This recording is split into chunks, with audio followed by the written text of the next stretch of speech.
Bonjour à tous et à tous et bienvenue sur ma chaîne dédiée à l'immigration au Canada. Dans cette vidéo, je vais vous parler des frais de scolarité de certains cégeps au Québec et des autres frais de scolarité des collèges ailleurs au Canada. Je vais également vous parler de la date limite pour vous trouver une admission dans un établissement d'enseignement au Canada.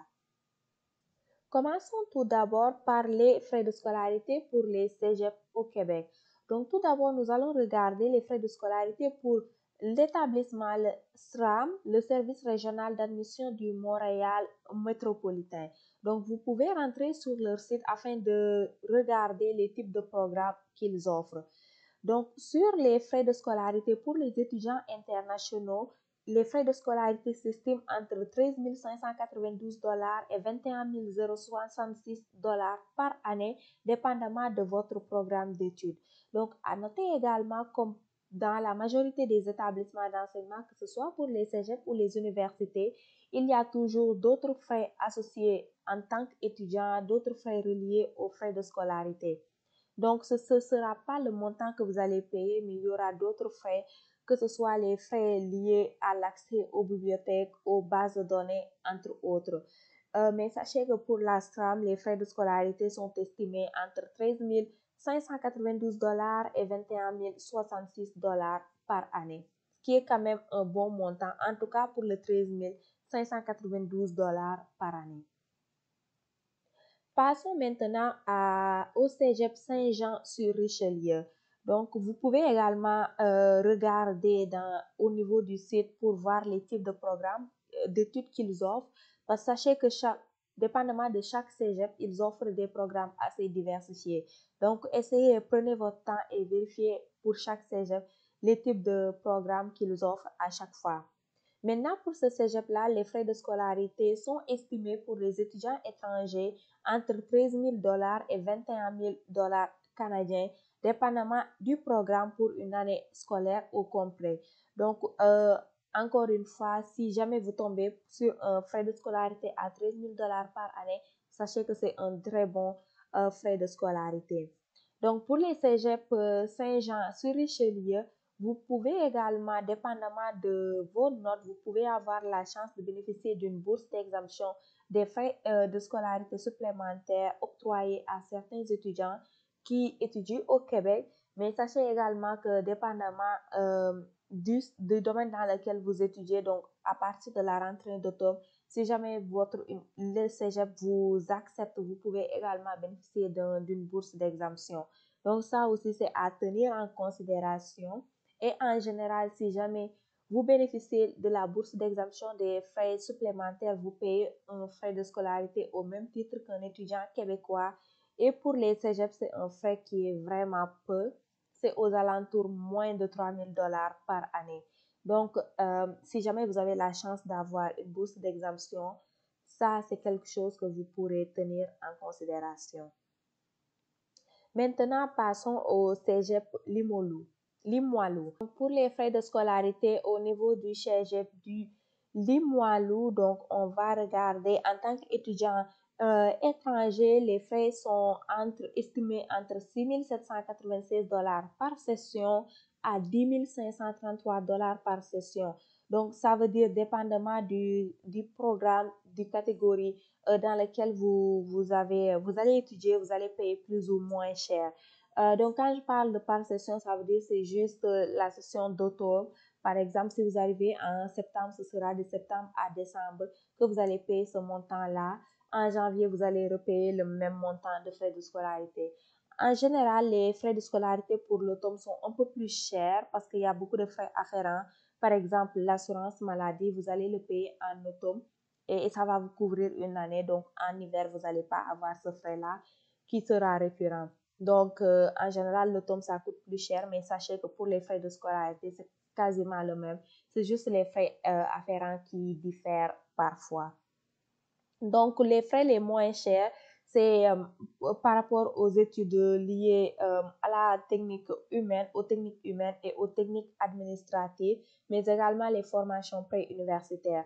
Donc, ce qu'ils entendent par les formations préuniversitaires, c'est plus le DEC, donc le diplôme d'études collégiales. Donc, c'est en fait le lycée en quelque sorte. Par contre, en tant qu'étudiant étranger, à moins que vous voulez par la suite poursuivre à l'université, sachez, je vous recommande pas très fortement le DEC, surtout pré-universitaire sans spécialisation, parce que ça ne vous rapporte aucune plus-value, surtout si vous avez déjà entamé vos études supérieures dans vos pays respectifs d'origine. Donc, ça va pas vous rapporter grand-chose. Donc, si vous voulez juste venir au Canada, faire une formation pas trop chère et par là se rentrer dans le marché du travail, essayez quand même de faire une formation assez technique qui va vous rapporter quelque chose en plus que la formation générale du DEC. Donc, les frais de scolarité les plus chers, c'est les techniques biologiques où les frais de scolarité sont estimés à 10 533 par session. Donc, tenez ça en considération.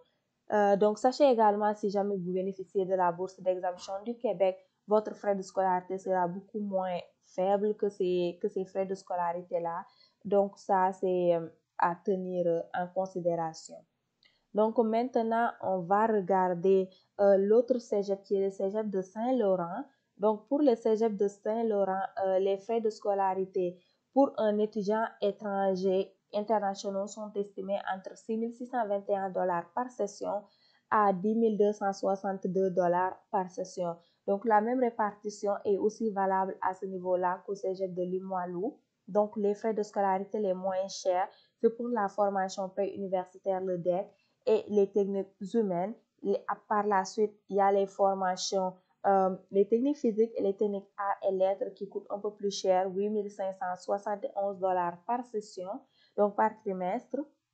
Et la formation la plus chère, encore une fois, c'est les techniques biologiques dont les frais de scolarité sont estimés entre 10 262 $ par session.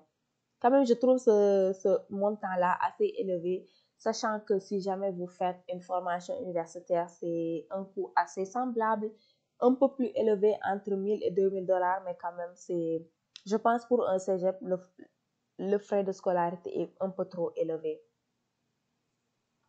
Maintenant, on va parler du cégep du Vieux-Montréal. Donc, pour ce cégep-là, je pense pas tant que ça que vous pourriez avoir les frais d'exemption liés pour la rentrée d'automne parce que ça se trouve à Montréal. Donc, c'est dans la grande métropolitaine montréalaise. Donc, ça veut dire que si jamais vous êtes intéressé par ce cégep-là, on peut oublier l'exemption en fait pour la rentrée d'automne 2023. En général, eux, ils offrent également d'autres bourses d'exemption, mais ça va dépendre également de vos notes. Donc, vous pouvez tenter votre chance si jamais vous avez la chance d'en bénéficier.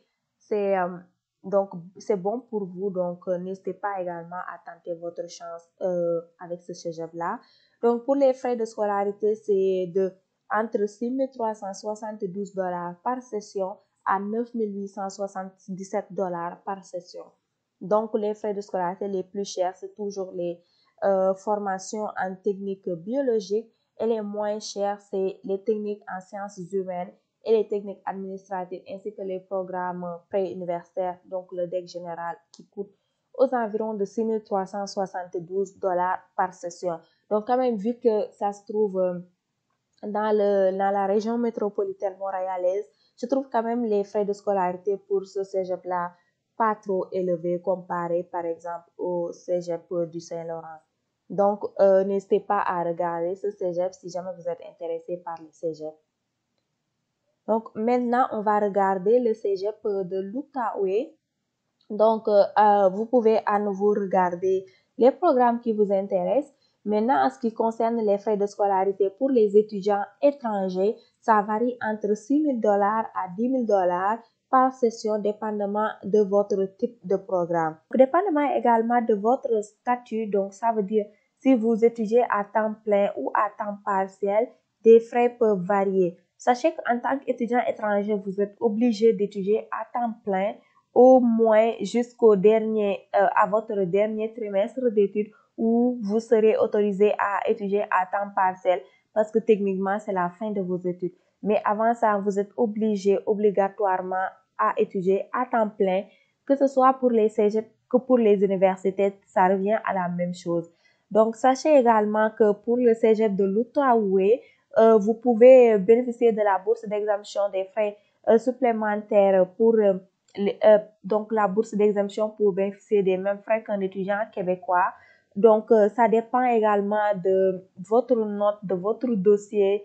Donc, l'université par la suite, le cégep plutôt, va choisir les candidats qu'il va octroyer ce bourse-là. Et si jamais vous avez la chance d'en bénéficier, les frais de scolarité sont beaucoup moins élevés qu'un étudiant étranger. Donc, ici, il me semble que ça dit que c'est à peu près 160 $ par session. Donc, c'est vraiment, vraiment moins élevé qu'un étudiant étranger. Donc, si jamais vous avez la chance d'avoir les bourses d'exemption et que vous vous destinez à un cégep au Québec, sachez que les frais de scolarité sont relativement bas. Donc, ça, c'est à tenir en considération. Maintenant, on va passer au dernier cégep, il me semble. Donc, le cégep Garneau. Donc, pour le cégep Garneau, les frais de scolarité pour un étudiant étranger sont estimés entre 6 796 $ par session. Donc, ça veut dire que dépendamment de votre programme aussi, ça peut varier. Mais ici, quand même, il vous montre définitivement les frais afférents aux frais de scolarité, donc les frais de services complémentaires, d'autres frais afférents, les droits d'inscription, etc. par session. Donc, si jamais vous êtes intéressé par un cégep pour la formation continue, en fait, Garneau, c'est vraiment connu pour les gens, par exemple, qui ont arrêté leurs études pendant un laps de temps, qui veulent revenir et étudier en général cégep Garneau. Ils sont vraiment reconnus pour ça. Et l'autre avantage aussi du cégep Garneau, c'est que si jamais vous avez fait votre baccalauréat dans votre pays d'origine, donc votre lycée, votre terminale, il se peut qu'ils vous reconnaissent certains cours. Donc, peu importe le cégep dans lequel vous allez inscrire, essayez de demander s'ils peuvent vous reconnaître certains cours. Comme ça, vous allez faire moins de cours que les autres, vu que vous avez déjà techniquement le diplôme équivalent au DEC, qui est le bac. Donc, ça aussi, demandez-le. En général, ils peuvent vous charger 800 $, je pense, maximum, mais ça en vaut vraiment le coup. Si payer 800 $ vous permet de sauver une session entière, 6 000 $, ça en vaut vraiment le coup. Donc, n'hésitez pas à regarder ça. Donc, ça s'appelle la reconnaissance des acquis. Certains cégeps l'offrent, d'autres cégeps ne l'offrent pas. Cégep Garneau, je sais qu'il l'offre. On le voit là totalement. Donc, essayez de voir avec les autres cégeps si à chaque fois ils l'offrent ou non. S'ils l'offrent, essayez de vous faire créditer le maximum de cours que vous pouvez afin de payer moins à long terme. Donc, techniquement, le dernier cégep maintenant, c'est le cégep de Saint-Hyacinthe. Donc, ce cégep pour les frais de scolarité pour un étudiant étranger, c'est compris entre 6 000 $ et 9 300 $ par trimestre, donc par session selon le programme d'études. Donc, pour ce cégep-là, vous pouvez également bénéficier de la bourse d'exemption des droits supplémentaires si jamais vous êtes admissible à un des programmes qui sont exigés, ou même si avec votre relevé de notes, votre dossier scolaire, vous êtes vraiment bon. Le cégep en général, ils offrent des bourses d'exemption en dehors des bourses qui sont exceptionnellement offertes pour la rentrée d'automne 2023. Donc ça aussi, c'est à tenir en considération si jamais vous êtes intéressé par les cégeps. Donc, sachez que tous les frais que je viens de vous dire, c'est vraiment des frais liés à vos frais de scolarité. Ça ne couvre ni vos logements, ni votre frais de substance. En général, pour la demande de permis d'études, ils vont vous demander 13 000 $ supplémentaires par année pour montrer que vous pouvez survenir à vos besoins au Québec. Donc, si jamais votre frais de scolarité, c'est 6 300 par session, donc aux alentours de 13 000 $ par année. Donc, il vous faut un autre 13 000 $ pour montrer que vous pouvez survenir à vos besoins sans problème. Donc, vous vous trouvez aux alentours de 23 000, 25 000 $ à prouver à l'agent de l'immigration pour qu'il puisse vous donner en fait un permis d'études. Donc, ça, c'est à tenir en considération aussi. Maintenant, je voulais peut-être mettre deux collèges. C'est l'équivalent des cégeps, mais pas la même chose. Parce que dans les autres provinces, autres que le Québec, je pense que j'en avais déjà parlé dans ma vidéo par rapport aux frais de scolarité pour les universités. Donc, dans les autres provinces, surtout anglophones, les collèges, vous pouvez faire des études techniquement universitaires dedans. Donc, on les appelle les undergrads. Donc, c'est le niveau licence. Vous pouvez le faire dans les collèges. Et même pour certains collèges, vous pouvez faire le graduate programme. Donc, c'est le niveau maîtrise master. Donc, je voulais mettre deux cégeps dont les frais de scolarité, collège plutôt, dont les frais de scolarité sont relativement pas élevés, bizarrement, parce qu'on a l'habitude de croire que c'est les cégeps, les collèges du Québec qui sont moins chers, mais en général, les cégeps du Québec, on se rend compte qu'ils sont quand même pas mal coûteux. Donc, le premier collège que je voulais vous parler, c'est le CNA. Quand même, il me semble que la majorité des formations, c'est en anglais, mais si jamais vous vous qualifiez ou si jamais vous êtes bon en anglais, n'hésitez pas à regarder quand même le programme qu'ils offrent pour voir si jamais ça vous intéresse y postuler. Donc, c'est le College of the North Atlantic. Donc, en termes de frais de scolarité pour les étudiants étrangers, c'est estimé entre 3 795 $, donc à partir de 3 795 $ pour les étudiants étrangers par session. Donc, quand même, c'est un très, très bon frais de scolarité. C'est même mieux que les cégeps du Québec. Donc, si jamais vraiment vous êtes bon en anglais, vous n'avez pas besoin d'être exceptionnel, mais si jamais vous avez quand même un niveau pas mal, essayez de regarder ce collège-là. Ça peut être vraiment intéressant. Le dernier collège dont je voulais vous parler, c'est le CCNB. Donc, c'est le collège communautaire du Nouveau-Brunswick. Donc, pour ce collège-là, quand même, ils sont bilingues. Genre, les formations, c'est aussi bien en anglais qu'en français. Donc, il faut juste que vous vérifiez vraiment bien que le programme que vous désirez faire, ça s'offre en français ou en anglais, dépendamment de vos choix.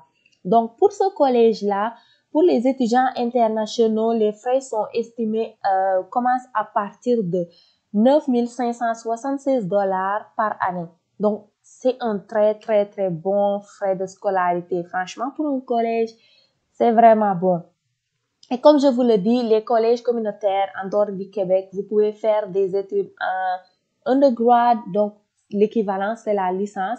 Donc, c'est encore mieux que les cégeps en termes de niveau d'études. Donc, si jamais vous êtes intéressé vraiment à faire, genre, à continuer un niveau universitaire, mais à ne pas payer trop cher. Donc, ce collège-là, Community College, je pense que le prix est vraiment bon. Je pense qu'il fait vraiment partie des collèges les moins chers, en tout cas francophones du Canada. Si jamais vous êtes anglophone, n'hésitez pas à regarder. Il y a beaucoup de collèges qui offrent des frais de scolarité moins élevés. Par exemple, le collège de Terre-Neuve. Mais pour les francophones, il me semble que ce collège-là, c'est celui qui offre des frais de scolarité les moins chers au Canada. Donc, n'hésitez pas à regarder si jamais vous êtes intéressé par celui-là. Donc, un petit rappel aussi, si vous n'étudiez pas si vous voulez venir au Canada en dehors du Québec, vous n'avez pas besoin de faire le CAQ. Donc, dès que vous obtenez votre admission, vous passez directement à la case permis d'études. Donc, ça, c'était un petit rappel que je voulais faire. Mais honnêtement, regardez ce collège si jamais vous êtes intéressé, que ce soit pour le cégep ou les universités, les études de undergrad pour premier cycle au Canada. Les frais de scolarité sont vraiment, vraiment abordables. Donc, ça, c'était ce qui concerne les frais de scolarité dont je voulais vous parler aujourd'hui. Donc, je voulais juste faire peut-être aussi, j'avais déjà parlé de cela auparavant, la comparaison entre les études du cégep et les études universitaires. Donc, malheureusement, la façon dont l'immigration est faite, c'est peut-être un peu injuste parce que les études universitaires, ça coûte quand même très cher. Les études du cégep, au cégep, ça coûte les collèges, sauf les collèges anglophones, où tu peux faire les études universitaires aussi. Donc, les cégeps, je vais juste dire cégep. Ça coûte moins cher, mais après, le problème, c'est que c'est un niveau avant universitaire. Donc, il se peut que vous, puis à la fin de vos études, que vous réussissiez à trouver un emploi technique. Donc, quand je parle technique, c'est pas un emploi de cadre, c'est pas un emploi professionnel, c'est vraiment un emploi technique. Mais le problème avec ça, certainement vous serez bien payé dépendamment de du formation que vous avez choisi, du secteur d'activité et certainement de votre chance aussi. Mais le problème, c'est plus au niveau de l'immigration. Parce que l'immigration a été réformée, surtout au Québec, en 2019 ou 2020, je ne sais plus. Mais maintenant, pour avoir la résidence québécoise, la résidence permanente, le CSQ, il faut absolument avoir été employé dans une formation, dans un emploi en fait de catégorie A ou B de classification nationale des CNP. Mais le problème, c'est qu'avec les cégep, c'est assez difficile, voire presque impossible à la fin de vos études de tomber directement dans un emploi de catégorie A ou B. Parce que les emplois de catégorie A ou B, c'est les emplois professionnels, les emplois de cadre, et en général, ils sont accessibles qu'avec un diplôme universitaire. Je dis pas que ok, je vais me rectifier. C'est pas impossible, mais c'est très difficile, genre excessivement difficile. Donc, je voulais juste que vous gardez ça en tête si jamais vous êtes intéressé par les cégeps. Je dis pas que les cégeps sont mauvaises. Loin de là, vous pouvez étudier par la suite, avoir un salaire qui va permettre de vraiment survenir à vos besoins. Mais si jamais la résidence permanente, c'est quelque chose qui vous intéresse vraiment, essayez de voir peut-être le CGEP, le collège, communauté collège, CCNB, et directement faire vos études de niveau universitaire, c'est mieux.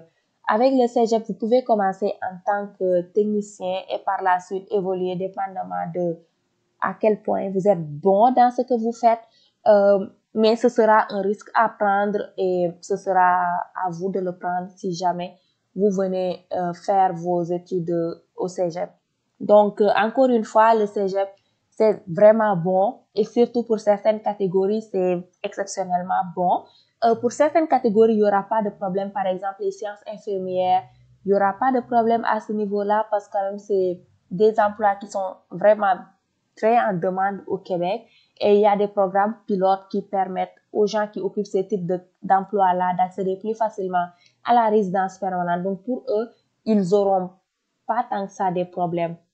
Mais par exemple, pour les gens qui vont faire le DEC général ou bien qui vont faire peut-être le DEC en administration, il se peut qu'ils auront plus de difficultés à trouver un emploi qualifié à la fin de leur cursus scolaire. Donc ça, c'était le petit truc dont je tenais à dire. Maintenant, en ce qui concerne l'admission pour les établissements d'enseignement, donc sachez que là, c'est vraiment votre dernière chance pour vous trouver un établissement parce que la majorité des universités, des cégeps, les dates limites pour déposer votre demande d'admission, c'est au 15 février. Il y a certains qui vont vous donner jusqu'au 1er mai, mars plutôt, et d'autres qui vont même vous donner jusqu'au 1er avril. Mais si jamais vous déposez pas jusqu'au 1er mars, surtout au Québec, ça sert plus à rien de déposer parce que vous serez certainement en retard dans vos papiers d'immigration. Parce que si mars, genre, vous êtes toujours dans la cage recherche, vraiment, genre, vous venez tout juste de déposer et que vous êtes en train de soumettre les dossiers qu'ils vous ont demandé, c'est fort probable que vous venez en retard au Canada si tout se passe bien pour vous. Parce que le CAQ, ça prend 1 mois pour que ce soit traité. Le permis d'études, actuellement, c'est presque 3 mois, donc 4 mois. Et en général, il faut que vous soyez au Canada au plus tard fin août. Donc, essayez si jamais vous êtes intéressé à venir au Canada pour la rentrée d'automne 2023, donc septembre, sachez que là, c'est vraiment votre dernière chance pour déposer. Essayez de le faire le plus vite possible. Gardez en tête que la date limite, c'est le 15 février. Même si dans le cégep ou l'université ou vous voulez appliquer, ils vous disent que c'est possible jusqu'au 1er mars, voire même 1er avril, mettez-vous une barrière, postulez avant le 15 février parce qu'après ça prend du temps pour qu'ils étudient votre dossier, etc., etc. Donc, vous voulez pas être en retard, vous voulez pas payer les frais d'admission pour par la suite ne pas venir au Canada à cause d'un retard de traitement de votre dossier. Donc ça, c'était l'autre point dont je voulais vous parler aujourd'hui. Donc c'est ce qui met fin à cette vidéo pour aujourd'hui. N'hésitez pas à l'aimer si vous l'avez apprécié, à mettre vos questions en commentaire si vous l'avez. Et désolé pour ma voix, j'ai une petite grippe naissante. Malheureusement, c'est ça le Canada, mais bon. Donc, n'hésitez pas à mettre vos questions en commentaire. Si vous en avez, ça me fera plaisir de vous répondre. N'hésitez pas à aimer la vidéo si vous l'avez appréciée et surtout n'hésitez pas à vous abonner. Et à la prochaine!